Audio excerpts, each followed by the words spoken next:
Hola, ¿qué tal? Vengo a ver el piso este que he visto anunciado en el periódico.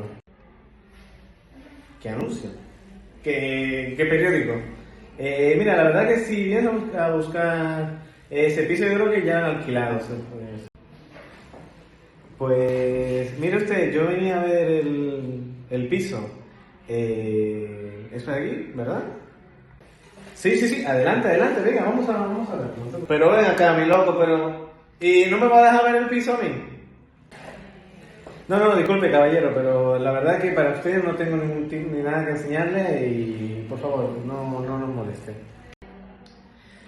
Pues sí, la verdad que enséñeme el piso porque yo tengo una idea de hacer Airbnbs y arreglar todo esto bien bonito para que lleguen turistas, ¿sabes? La clase de gente que le hace falta a España.